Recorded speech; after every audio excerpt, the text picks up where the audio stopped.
2019 நாடாளுமன்ற தேர்தல் இந்திய அளவிலையும் தமிழ்நாட்டு அளவிலையும் ரொம்ப முக்கியமானது. ஜெயலலிதா கருணாநிதி காலங்களிலேயே கூட்டணிக்கு அவங்க ரொம்ப முக்கியத்துவம் கொடுத்துருக்காங்க. கருணாநிதியும் ஜெயலலிதாவும் இல்லாத காலங்களில் இப்போ கூட்டணி எப்படி இருக்க போகுது அப்படிங்கிற எதிர்பார்ப்பு எல்லாருக்குமே இருந்தது. வழக்கம் போல் திமுக தான் அது முதல்ல ஆரம்பித்தது. ஆனால் அது முடிந்த விதம் என்னவோ அதிமுகவுக்கு சாதகமாக தான் முடிஞ்சிருக்கு. இந்த கூட்டணி அதிமுக இப்படி பாஜக, பாமக, தேமுதிக, புதிய தமிழகம் இப்படிங்கிற கட்சிகள் எல்லாம் சேர்ந்து ஒருவேளை இந்த கூட்டணி அமைக்கலை அப்படின்னா இந்த தமிழக தேர்தலில் திமுகவோட வெற்றி மிக எளிதாக இருந்திருக்கும் அப்படிங்கிறது ஒரு கணிப்பாக இருந்தது. ஆனால் அதை இன்றைக்கி இந்த கூட்டணி தடுத்து நிறுத்தியிருக்குன்றது தான் நம்ம சொல்லணும். இப்போவும் திமுக தான் கூட ஜெயிக்கும், அதிமுக கூட ஜெயிக்காது அப்படிங்கிறது ஒரு வகையில் உண்மை தான். அப்படியான நிலவரங்கள் தான் எல்லா ஊடகங்களும் நமக்கு சொல்லிக்கிட்டு இருக்கு.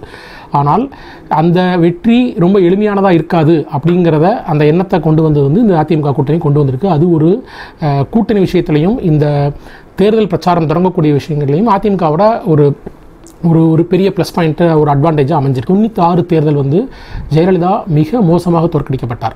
ஒட்டுமொத்த மக்களாலும் ஒட்டுமொத்த ஊடகங்களாலும் ரொம்ப ஒரு வெறுக்கப்பட்ட நிலையில் தோற்கடிக்கப்பட்டார். அப்போவுமே அவங்க 25% ஓட்டு வாங்கினாங்க. 98 ஒரு கூட்டணி அமையுது. அந்த கூட்டணி இதே இன்றைக்கு இருக்க மாதிரியான ஒரு கூட்டணி, மதிமுக, பாமக, பிஜேபி, அதிமுக 4 கூட்டணி அமையுது. அந்த கூட்டணி வந்தப்போ யாருமே அதிமுக ஜெயிக்கும் அப்படிங்கிறத சொல்லவே இல்லை. கண்டிப்பாக அந்த கூட்டணி ஜெயிக்காது அப்படின்னு தான் சொன்னாங்க. ஆனால் எதிர்பாராத விதமாக பெரிய ஒரு ஜெயலலிதாவுக்கு ஒரு அரசியல் மீட்சின்ற அளவுக்கு அந்த ஒரு வெற்றி அமைஞ்சது ஜெயலலிதாவுக்கு. காரணம், ரொம்ப தெளிவான காரணம் கூட்டணி அப்போ இப்போ கூட்டணி இந்த மாதிரி 4 கட்சிகளோட இப்போ நீங்கள் சேர்த்து வச்சுக்கிட்டிங்கன்னா கண்டிப்பாக நீங்கள் ஜெயிச்சிடலாம் அப்படிங்கிற ஒரு ஃபார்முலாவை இருக்கக்கூடிய சிறிய கட்சிகளை வச்சு முதல்ல தமிழ்நாட்டுக்கு நிரூபிக்க வச்சது அந்த தேர்தல் தான். அப்போது கூட்டணியை அமைக்கிறது ஒரு பக்கம், அதே மாதிரி அந்த கூட்டணியை மக்கள் மத்தியில் கொண்டு போகிறது இன்னொரு சவால். 2004 தேர்தல் நடந்தப்போ அது வரைக்கும் ரஜினிகாந்த் அதுக்கு முன்னாடி ஜெயலலிதாவை கடுமையாக எதிர்த்து இருந்த ரஜினிகாந்த் அந்த கூட்டணி அந்த தேர்தலில் ஜெயலலிதாவையும் பாஜகவையும் ஆதரித்தார் அவர். ஆனால் ஜெயலலிதா அதை எந்த வகையிலையும் நல்லது அப்படின்னோ நன்றின்னோ அப்படிலாம் எங்கேயுமே சொல்லவே இல்லை. 96 ரஜினி பாமக திமுக கூட்டணி கொடுத்த பொழுது அவர் சைக்கிளோடு இருக்கக்கூடிய அந்த அண்ணாமலை படத்தோட போஸ்டர்கள் ஊர் முழுக்கும் போச்சு. பெரிய அளவில் அவரும் ஒரு முக்கியமான காரணமாக இருந்தார். ஆனால் 2004 அது நடக்கலை. ஆனால் சோ அப்போ ஒரு முக்கியமான கருத்தை பதிவு செஞ்சார் துக்ளக்கில். என்னென்னா, ஒரு கூட்டணிக்கு ஒருத்தர் ஆதரவு கொடுத்துட்டா மட்டும் போதாது, அந்த ஆதரவை நீங்கள் எப்படி ரிசீவ் பண்ணுறீங்க, எப்படி ஸ்வீகரிக்கிறீங்கன்றது ரொம்ப முக்கியம் அப்படின்றத சொன்னார்.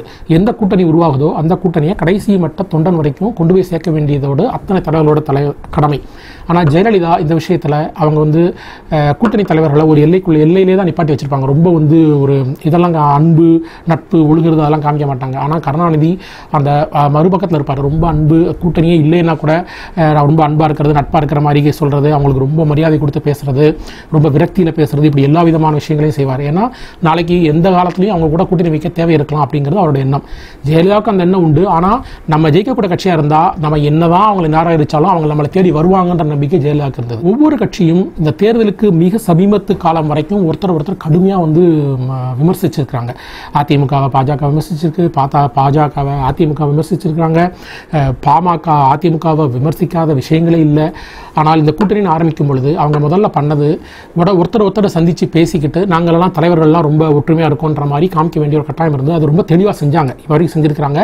அடுத்து வரக்கூடிய தொடர் கூட்டங்களில் எல்லா தலைவர்களும் ஒரே மேடையில் இருந்து பேசுனாங்கன்னா மிக கண்டிப்பாக இந்த கூட்டணியோட வலு கொஞ்சம் கூடும். கண்டிப்பாக அப்படி நடக்கலை அப்படின்னா அது இந்த கூட்டணியில் எப்படி கூட்டணி அமைக்கிறதுல எப்படி அதிமுக திமுகவை முந்திச்சோ அதோட முழு பலன் கிடைக்காம போயிடும். இந்த கூட்டணியை பற்றி பேசுகிறாங்க, இந்த கூட்டணி ஜெயிக்கணுன்றதை பேசுகிறாங்க, யார் பிரதமர்ன்றதை பேசுகிறாங்க, எந்த விதமான பிரச்சனையும் அவங்களுக்கு இருக்கிற மாதிரி தெரியல. திமுக காங்கிரஸ் கூட்டணியை எடுத்துக்கிட்டிங்கன்னு கேட்டிங்கன்னா அவங்க 2 பேருமே ஒருத்தர் விமர்சிச்சிருக்கிறாங்க. ஆனாலுமே கூட தொடர்ந்து அதாவது எம்ஜிஆர் காலங்களில் பார்த்தீங்கன்னா அதிமுகவும் காங்கிரஸும் கூட்டணி வச்சாங்கனால ஒரு இயல்பான கூட்டணி அப்படிங்கிற ஒரு பேச்சு இருந்தது.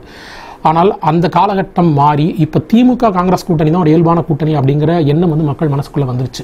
அதனால் அவங்களுக்குள்ள வைத்த விமர்சனங்கள் பெரிய அளவில் பாதிக்கும் அப்படிங்கிறது யாருமே எதிர்பார்க்க முடியாது. இன்னொரு மிக முக்கியமான விஷயம், திமுக 5 வருஷம் பாஜகவோட ஆட்சியில் பங்கெடுத்து இருந்திருக்கிற அமைச்சராக இருந்திருக்கிறாங்க.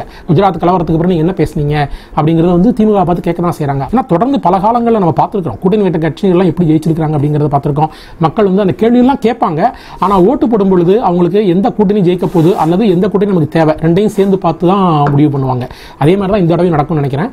இது ஒரு விஷயமா நினைப்பாங்க, ஆனால் அது ஓட்டை பெரிய அளவில் பாதிக்கும் அப்படிங்கிறது 2 கூட்டணிக்குமே பாதிக்கும்னு தான் நான் நம்பலாம். Hello testing. ஹலோ. என் ரத்தத்தின் ரத்தமான உடன்பிறப்புகள், என் உயிரினும் மேலான அன்பு உடன்பிறப்புகளே, செய்வீர்களா? நீங்கள் செய்வீர்களா? அத்தனை கட்சி கூவி கூவி அழைச்சு இன்னைக்கு கூட்டணி சேர்த்திட்டு இருக்காங்க. युद्ध सही मार्टिन போயிட்டே சொன்னா உன்னை கோவளைன்னு சொல்லுவாங்க. आप में से किसी ने कहा था कि Rafale CEO has said people of Tamil Nadu are remarkable. தேர்தல் திருவிழா 2019 6 பக்க எக்ஸ்க்ளூசிவ் தேர்தல் செய்திகள் தினமலர் நாளிதழில் தினமும் சில செய்திகள், சில படங்கள், சில தகவல்கள் தினமலர் நாளிதழில் மட்டுமே. தினமலர், உண்மையின் உரைக்கல்.